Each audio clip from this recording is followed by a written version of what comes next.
Good afternoon. I'm attorney Angela Green with WC NAREB. I want to welcome you to our very first WC live discussion.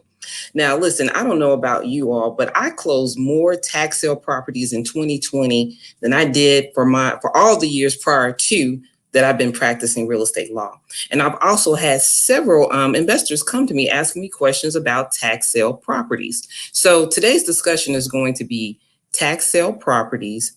Are they money pits or gold mines?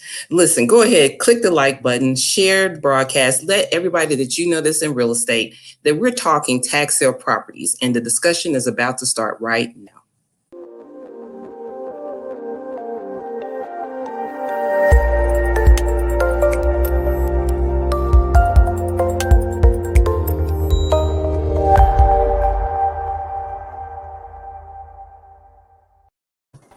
Hello, we're back. I want to welcome you all here, and I brought to the virtual stage with me two real estate professionals who know a lot about this area, tax sale properties, and I thought they can be good people to add to the conversation for this afternoon. So first we have Madam President of WC NAREB, Ms. Nija Reddit. She's also the broker owner of Ready Team Realtors. And we also have Mr. Daryl Lewis, who is the broker owner of Infinity Group Realtors. So listen, we want you all to be a part of the conversation. So feel free to put your comments in the stream.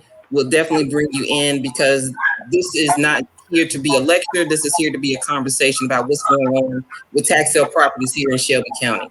So like I said in the beginning, when I first started practicing real estate law, we were not really encouraging investors to get into tax sale properties. I know on the title side, title insurance companies were not insuring tax sale properties until it had been at least 7 to 10 years past the tax sale date, which made it very hard for properties to be flipped. But for whatever reason, things have changed because, like I said, I've closed so many more, and going into this year, we're closing even more. So, Nija, I want to put it out to you. What do you think is the reason for the change, the increase in tax sale properties amongst investors?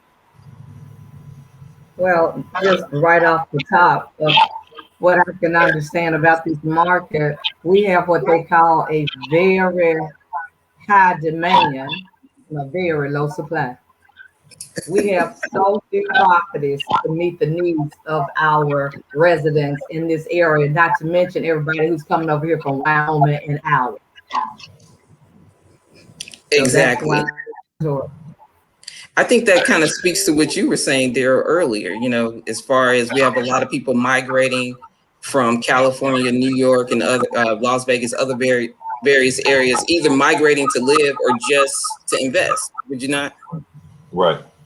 Along with that, you have right now in this COVID environment, a lot of people are really in the need of cash right now.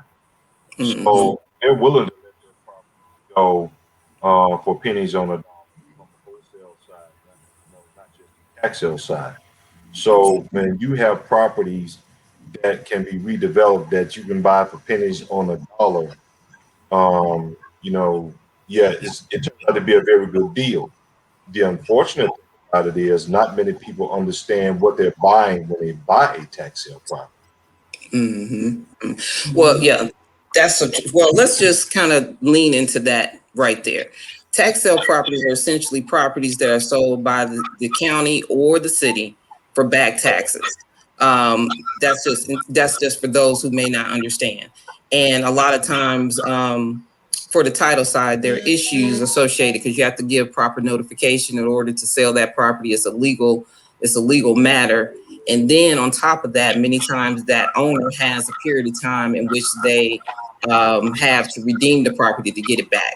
So Daryl, I know you represent a lot of owners of tax sale properties that are trying to sell. What do you use to kind of prep them when they're getting ready to put these types of properties on the market? What I normally ask them is how long have they owned the property? When did they acquire it? And if they acquired the green cards to make sure the property was given notice prior to tax sale. And generally, I would have done much of that research coming into it if they have not, so I can know best how to serve. Having worked with the city of Memphis and having been the real estate service center supervisor, Mm-hmm. a little bit of where the bones are buried and how to navigate through the process to get the information in real time, to not have to go through all the red tape. And it was my favorite attorney that does tax sales out a little bit as well. Okay. So let the people know, what are the green cards? The green cards are documentation that the Shelby County trustee has to show that proper notice has been given to each and every interested person in a particular parcel. If those green cards have not come back as being served, then you cannot officially say that the person who had an interest in that party had been properly notified prior to that tax sale taking place. If that has not happened, then the closing attorney, say Ms. Angela Green, would need to then go through another process to determine if a quiet title action is needed or if their property can indeed be insurable at this time through one of her service providers. That's correct. Because usually we'll take those green cards and we'll basically prepare a request to insure. And we submit those to our underwriters, and then our underwriters, they have their own, I guess, their own guidelines of deciding, yes, we'll insure, or no, that we will not insure. Luckily for us, that many of the properties that have been submitted to us in 2020, we were able to get those through and approved to be insured. Some people, though, they have to go through the quiet title lawsuit. So what would you say an investor would need to budget in order to clear title? What would you all say? I would say it depends upon the property. I've seen it go from $1,500 up to $7,000 to $10,000 as it relates to the things that need to be cleared up. Because you have a lot of stuff that is unforeseen, encumbrances, liens, encroachments, easements, and I'll give you a real time situation that is now, and unfortunately, the other interested party is going to lose. I sold a parcel that had a cell tower, and the unfortunate thing is that the previous owner did not pay the property taxes on the land in which an easement was given to them to come onto the land to access the cell tower. But of course, if you don't pay taxes on the land, the easement or lease or whatever it is becomes defunct. So this particular tower had at least 6 to 7 providers on it. So location fees, encroachment fees over a 10-year period can really add up. So I'm really waiting for them to pay my client all of his money, in which the state of Tennessee has ruled that he is owed. So looking at it along those lines, you really have to be careful and pay attention to what is going on and look at the property. I mean, don't buy it sight unseen. Go out exactly what is there. So that way you'll know, hey, this may need to be cleaned up. It may be an EPA problem. You may have remediation that has to take place. Or it may have an underground stream on a particular property. And TDEC is going to require you to have that property cleaned up. So there's several things about that property you need to know before you go into and buying it at a tax sale. That's true. That's true. So we have a question from Kay. How long does the typical quiet title process take? Is it expensive? So, Kay, that process can take probably up to 60 to 90 days because it is a legal process that goes through the courts. You have to give notice. Actually, you re-notifying all of the interested parties. They do get 30 days in which to respond. And then you have the process of getting on the calendar with the courts. And right now, with everything that's going in COVID, it is a very slow process. And a lot of times that process is virtual. You probably want to budget between $2,500 to $3,500 for that quiet title lawsuit. That's at a minimum, but it may go up depending on what's going on with that particular property. Deidre, I want to turn to you. If you have a buyer who's looking to purchase a property and you find out that the property has a tax sale in the title, what do you normally do as a realtor? Now that's a good question, because the first thing I'm gonna do is find out what year, what day and what year was that tax sale, when did that tax sale take place? And so I'm going to reach out to a closing attorney like yourself and ask you, is there going to be any delay with this person being able to achieve title insurance? Just, and your office usually does something, just a quick look, see if it even, like if it was 10 years ago or something like that, then you have an answer, or if it was just last week.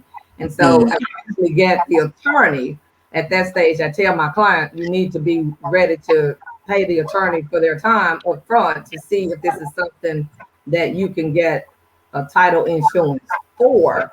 I had a client about last month.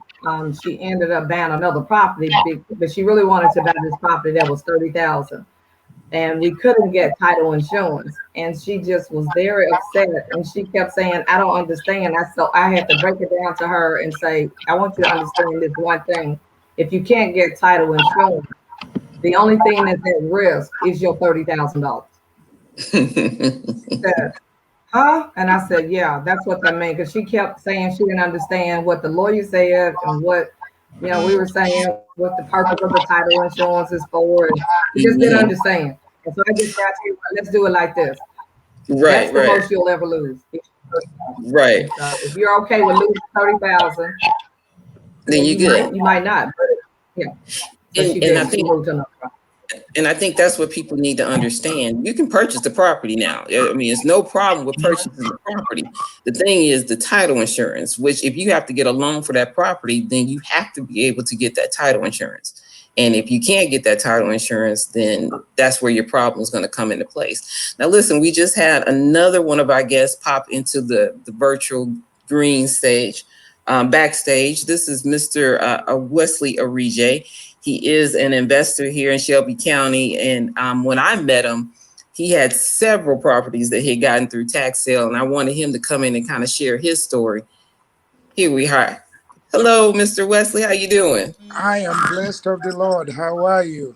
Doing excellent. Well, I want to welcome you to WC Live Discussion. We're talking tax sale properties. Are they money pits or gold mines? I think you think they're gold mines. Yes, it is. And so I just want you to kind of share with us. I know you were buying tax sale properties back in the late 90s, early 2000s. What made you decide to invest in tax sale properties? And I'm so glad that you brought up this forum and get me on. I forgot that I am double dating today. I'm in a conference in my church, and I'm supposed to come on at 3:00. So I told them, let me get on this first, so I can go. We appreciate you. I thank God for tax sale. Tax sale has been my cash cow. I have purchased at least 60 properties off of tax sale. Out of these 60 properties, only one gave me problem. So I think I'm pretty well, the order was to my favor. One gave me a problem. I litigated that one for 11 years. Yes, for 11 years I litigated it. I litigated it as a pro se, but I have people like you behind the scene who are giving me direction. And after 11 years, I had 3 lawyers with the county, and no, 6 lawyers with the county and 3 with the city. And as a pro se litigant, I was able to win because the law is on my side as the purchaser of tax sale property. So I thank God. But the reason why I went into tax sale was because it was cheap to acquire. When I went into tax sale, I went in during the 2-year redemption period, and I was patient. I was patient in those 2 years. I would buy them and sit on them. And after 2 years, I would go and file a FD and take possession or something. And most of the tax sale I bought was so cheap that I never have a need to get title insurance. So I, took my gamble and just buy them for whatever they had, but it has paid up for me very well. I was not a flipper, I was a renter. So it was easy for me to put it together, and rent it and keep on moving, and that is why my inventory for rental property was is so large now, because of the ability to purchase tax-free property and use it and for rental. But it worked out very well for me. I'm getting too old now, so I don't even. If you give me one, I won't even take it. So I have enough. I have enough inventory that if I don't do too much wrong in life, I wouldn't have any need to buy any property. All mine are paid off. So So Excellent. Wesley, sounds like you're going to be looking to unload some pretty soon. The Bible says that a good man leave inheritance for his children's children. That's all right. So That's all right. I told my children they don't have to start where I started. Yeah. Right. Exactly. And I intend Exactly. to leave it for them. So Wesley, what do you think is the increased interest in tax sale properties today? It's definitely a different market. We were in the middle of the pandemic for 2020, but I've seen the increase in the interest in tax sale properties. What do you think is the reason for that? I think the bargain is still in tax sale. Tax sale is the only way that well, not the only way, but most of the sure way that you can get property for nickels on the dollar. Uh, and properties are hard to acquire now because there are so many investors now. I get about 10 to 15 calls a day. I'm talking about a day inquiring about buying some of my properties, and it is even alarming. So there are very, wholesale buyers and all of them that have flooded the market and causes the ability to acquire property to become a little bit more expensive now. However, tax sales still remain one of the cheapest routes that you can get property free and clear, and because your tax sale knock off all the secondary mortgages or any other lien that may be there, except student loan or stuff like that. Right. But this still remain a very good investment for those who know what they are doing. Yeah, I do say that it is a gold mine if you, one, have the information, two, have a plan, and three, have some money, because you're going to need some money to do some things when you're dealing with tax sale property. I'm going to put this out to the panel. Where do people in Shelby County go to purchase tax sale properties? Or am I telling the figures?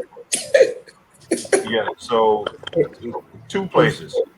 One, they can look to the Shelby County Trustee's office for their tax sale list, and normally that's online now, so they can find it.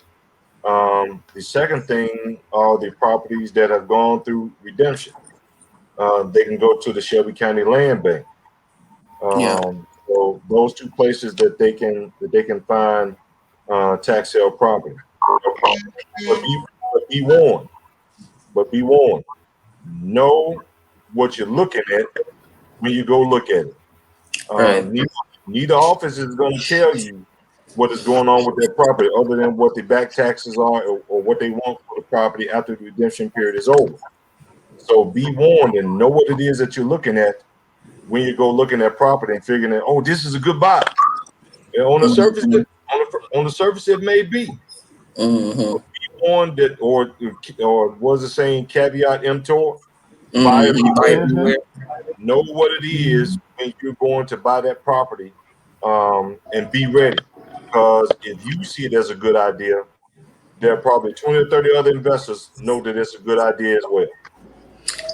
Absolutely. Also, too, you may want to log into Civic Source, because I know the county usually puts properties for Shelby County on there when they're going to auction, and the county does they do the tax sales for themselves as well as the city of Memphis.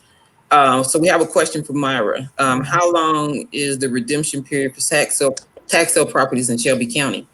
I'll go ahead and take that. It varies. It just kind of depends. It can be as short as 60 days to as long as 12 months. So it just kind of depends. You just need to make sure that you know what that redemption period is. Now, if you're purchasing property from the land bank, the redemption period is already passed. So you don't even have to worry about that. But if you are purchasing it from Civic Source or during the auction, then you need to make sure you know what that redemption period is. Now, this is also another thing that people may not know about purchasing from during the auction or during that redemption period. If the property is redeemed, you're going to get your money back plus, I think, 10%. Isn't that correct? Yes. 18. Yes. So really, your money is really secure. You put it in and you wait. If it's redeemed, you're gonna make some interest on your money, and then if it's not, then you got your property for a decent price. So it's almost a no-brainer or a win-win either way it go, unless you get the property, you get in there, and some serious issues are going on with it. So I'll go here to this next question. What are some major things that people need to look out for when they're purchasing tax sale properties? So I'll take that one.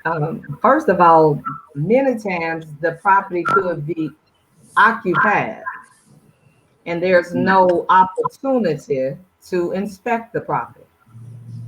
And so while the property might be extremely good on the outside, you have no idea what the structural systems are like, mechanical things like that, or the condition of how the occupant is living on the inside. And so that's something that you really need to be aware of.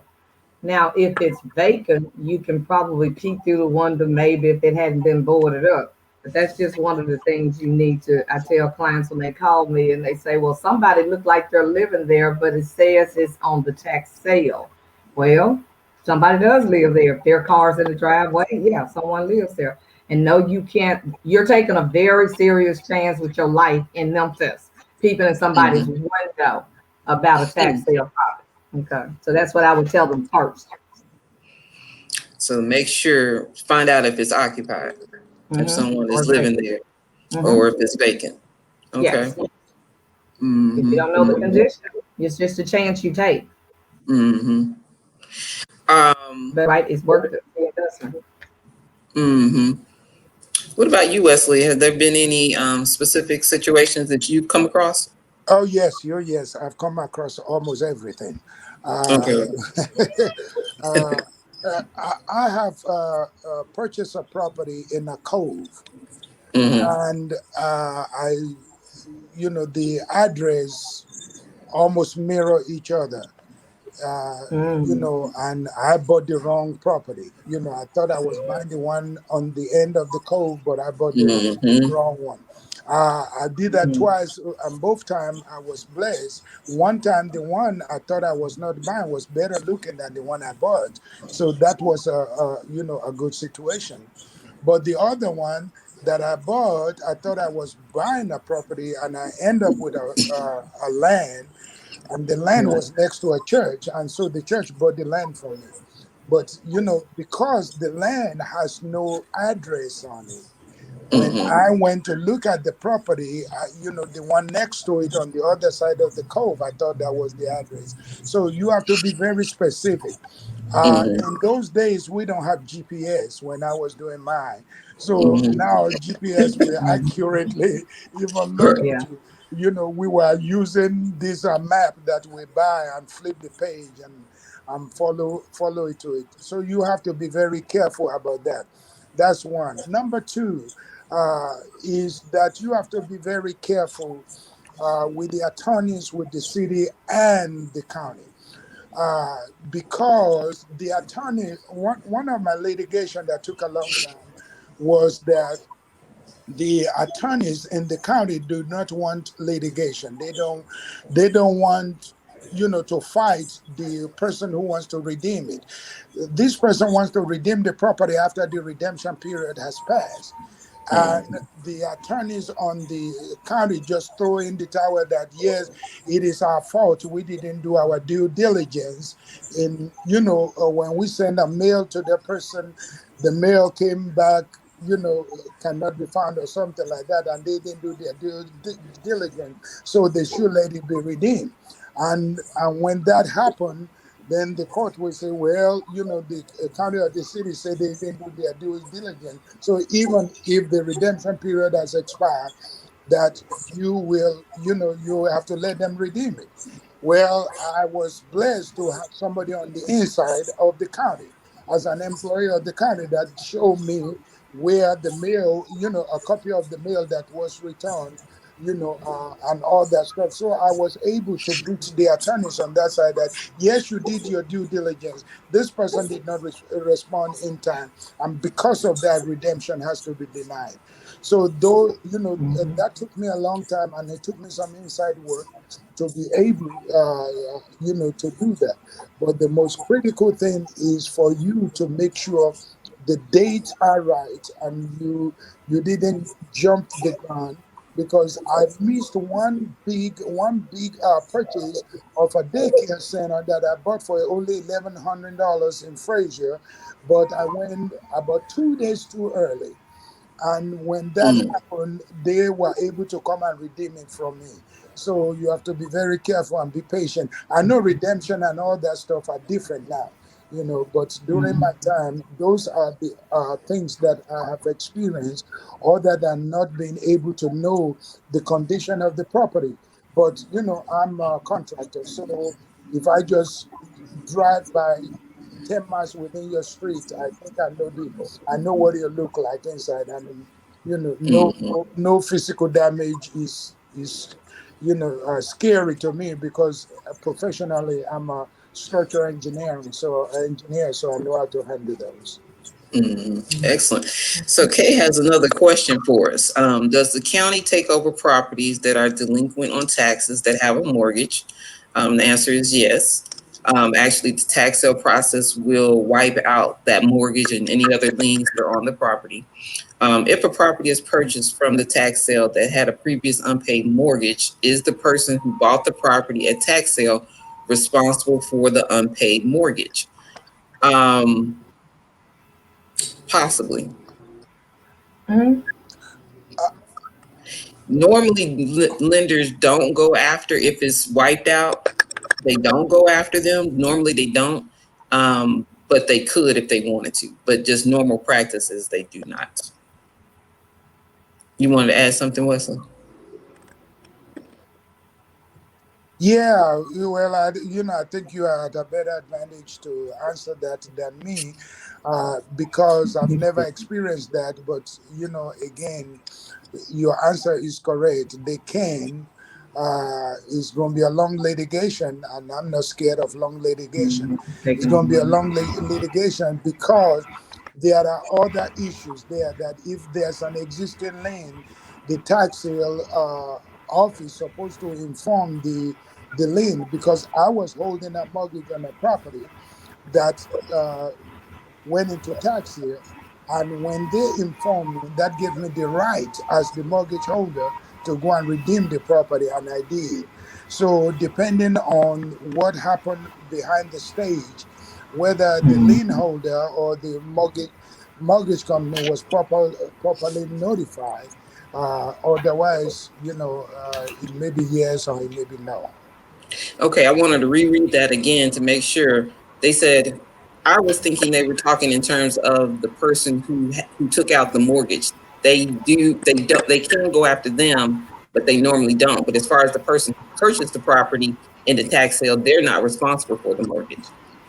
They don't have any culpability or responsibility to the mortgage holder at that point. So I just want to make sure that we're on the same page and dealing with the exact facts that were asked. If there are any questions, feel free to post your questions. Keep the conversation going. Just to reset the room, you are listening to WC Live Discussion. We're discussing tax sale properties. Are they money pits or gold mines? We have on the virtual stage with us Mr. Daryl Lewis, who's the broker, owner of Infinity Group Realtors. We have Ms. Nidra Reddit, who is the broker, owner of Ready Team Realty. She's also the WC NAREB president. And we have investor Wesley Arije on the stage. So just in closing, we're just going to wrap it up a little bit. What advice would each of you all give to anyone who is thinking about jumping into the tax sale property investment game? And we'll start with Daryl and go around the screen. You're looking to get into tax sale property. I think the best advice I can give you is what Angela already said. Have some money, have a plan, and know what it is that you're looking at. Excellent. Excellent. Good. So I want to add to what Daryl said. Know that you're going to be responsible from the moment that you're the successful builder with mitigating that property and maintaining it and keeping it up, making sure that the lawn is cut, making sure that if the roof is leaking, that you put a tarp on it, making sure that you know that if one of the code inspectors come around and inspect your property, yes, you're going to be responsible for that property, even though you just got it yesterday.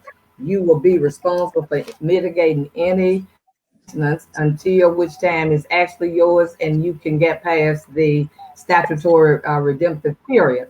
Also, the main thing is know that when you buy real estate, it does not matter who is the legal holder of it. Doesn't matter if it's a bank, REO, tax sale. It doesn't matter. Private owner, you need some money. You need capital. You need money. You are not going to buy tax sales with no money. This is not that. No money down program. You need some money because you never know what you need until you become the owner. That's when the truth come out about what you really need. So yes, you need money. All right, Wesley, any last thoughts from you? There's no way to top that. I mean, you guys have saturated it. I wish I knew this when I started. You have topped that. The only thing I will advise you is make sure you have Angela Green on your side. Get a good lawyer. Yeah. That's my shameless plug. Wesley, I got you. We'll get off. Yeah. Good job, Wesley. All right. Well, I want to thank you all for joining us this afternoon for the WC Live Discussion. Tax sale properties, are they money pits or gold mines? I want to ask you all to definitely come back. Many times we're going to be doing these discussions periodically. I may be the host, someone else on our executive board may be the host, but hopefully this is information that you can use and that you can take and that you can educate other people about different areas of the real estate industry. So at this time, I'm going to turn the floor over to Mr. Daryl Lewis. He's going to give some announcements for NAREB. Good afternoon again, everybody. Want to let you know, as the president-elect of the Memphis chapter of the National Association of Real Estate Brokers, we have our general body meeting on February 11th at 6:30. An email has already gone out about the Zoom. We look forward to having your participation on that. Also, temporarily, we are using www.nareb-memphis.com as our website. On that website, you will find the ability to put in your application to become a member of NAREB and pay your fees. Again, that is www.nareb-memphis.com. Right now, we are in membership season. Membership dues are due into the local chapter by the end of February in order for us to get into the national office by the end of March. So it does not matter when you paid. All memberships expired as of December 31st, in which you will need to now re-up on your membership for the 2021 calendar year. So again, we look forward to seeing you February 11th for the general body meeting, and also go ahead and pay your dues because we need your help. We need your support to restore, rebuild, renew the Memphis chapter in the spirit of respect, where President Wanda McGowan has issued a call for membership, and we're looking for all you to come back and join us to be a part of the great things that are about to happen in Memphis. Awesome. Thank you, Daryl, for that announcement. Now we will have Madam President Nidra Reddit with some announcements for WC NAREB. Yes, and I appreciate the opportunity, Attorney Green, to be a member this evening on this so important subject matter. And so I can keep it simple because the whole evening you should have been paying attention to the ticker underneath us is our website, WCN Memphis, WCNMemphis.com. It's the only website you need to know. There you will find the events that we host every month. You the opportunities to be a sponsor so that you can help us continue to bring this great programming at no cost.